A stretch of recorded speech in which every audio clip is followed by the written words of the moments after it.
जहागीरदार वस्तीतील रस्त्यांची दुरावस्था, नगरसेवक तथा पाणीपुरवठा सभापती शेख रिजवान यांची दुरुस्ती आणि स्ट्रीट लाईटची मागणी. शेवगाव शहरातील जहागीरदार वस्ती, म्हसोबानगर ते आयुर्वेदिक कॉलेज रोड आणि भगतसिंग चौक परिसरातील रस्त्यांची अत्यंत दयनीय अवस्था झाली असून नागरिकांना मोठ्या अडचणींना सामोरे जावे लागत आहे. या भागातील रस्त्यांची तातडीने दुरुस्ती करून पुरेशा प्रमाणात स्ट्रीट लाईटची सुविधा उपलब्ध करून द्यावी, अशी मागणी नगरसेवक तथा पाणीपुरवठा सभापती शेख रिजवान यांनी शेवगाव नगर परिषदेकडे केली आहे. नागरिकांनी दिलेल्या निवेदनानुसार या परिसरातील मुख्य रस्त्यांवर मोठ्या प्रमाणात खड्डे पडले असून रस्ता आहे की खड्डे हेच ओळखणे कठीण झाले. पावसाळ्यात या खड्ड्यांमध्ये पाणी साचत असल्याने अपघाताचा धोका वाढला असून वृद्ध नागरिक, महिला, शाळकरी विद्यार्थी आणि वाहनधारकांना मोठ्या त्रासाला सामोरे जावे लागत आहे. तसेच परिसरात पुरेशा प्रमाणात स्ट्रीट लाईटची व्यवस्था नसल्याने रात्रीच्या वेळी अंधाराचे साम्राज्य पसरते. त्यामुळे नागरिकांच्या सुरक्षिततेचा प्रश्न निर्माण झाला असून महिला आणि ज्येष्ठ नागरिकांमध्ये भीतीचे वातावरण आहे. याबाबत नागरिकांनी शेवगाव नगर परिषदेच्या मुख्याधिकारी विजया घाडगे आणि नगराध्यक्षा माया मुंडे यांना 3 महिन्यांपूर्वी लेखी अर्ज देऊन रस्त्यांची डागडुजी, नवीन डांबरी अथवा सिमेंट रस्त्यांची उभारणी तसेच स्ट्रीट लाईट बसवण्याची मागणी केली होती. मात्र अद्याप कोणत्याही प्रकारची कार्यवाही झालेली नसल्याने नागरिकांमध्ये तीव्र नाराजी व्यक्त होत आहे. शासनाकडून शेवगाव नगर परिषदेला कोट्यावधी रुपयांचा निधी उपलब्ध होत असतानाही शहरातील अनेक भागांमध्ये मूलभूत सुविधा का उपलब्ध होत नाहीत असा सवाल नागरिक उपस्थित करत आहे.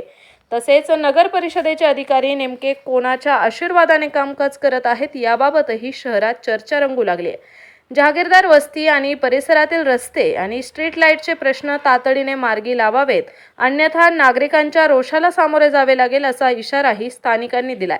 प्रशासनाने त्वरित सकारात्मक निर्णय घेऊन कामे हाती घेतल्यास नागरिकांमध्ये समाधानाचे वातावरण निर्माण होईल अशी अपेक्षा नगरसेवक तथा पाणीपुरवठा सभापती शेख रिजवान यांनी व्यक्त केली आहे.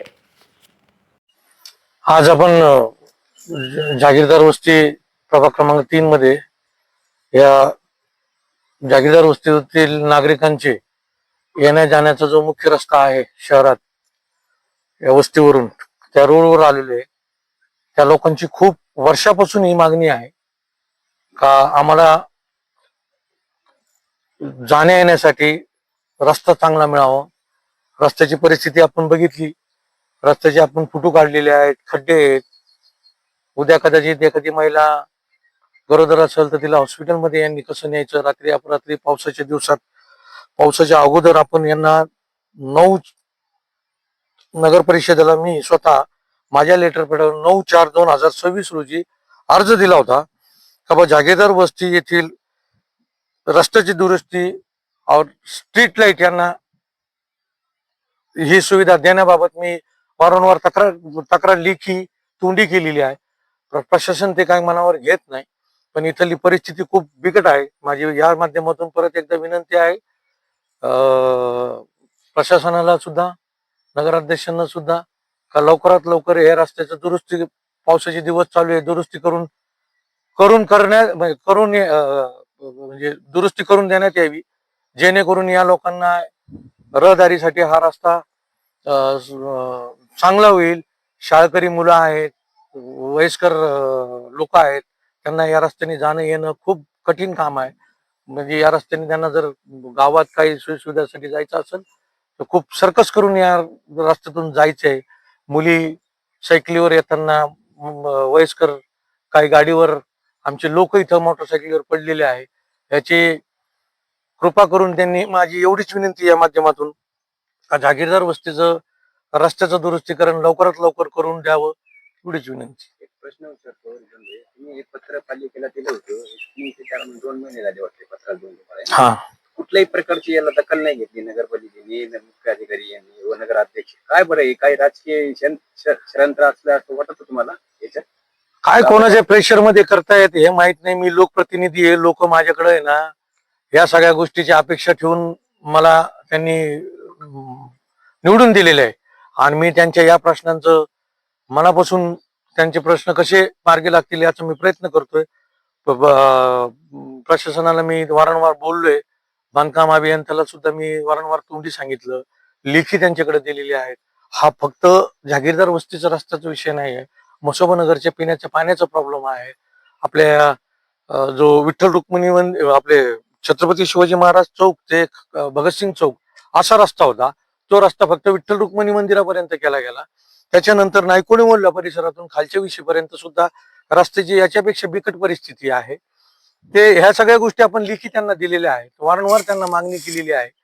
पण ते ह्या सगळ्याकडं जाणून बुजून जसं तुमचं म्हणणं आहे ते दुर्लक्ष करतात. आता मला हे सांगता येत नाही का हे राजकीय प्रेशर खाली हे सगळं चाललंय का काय, हे मी सांगू शकत नाही.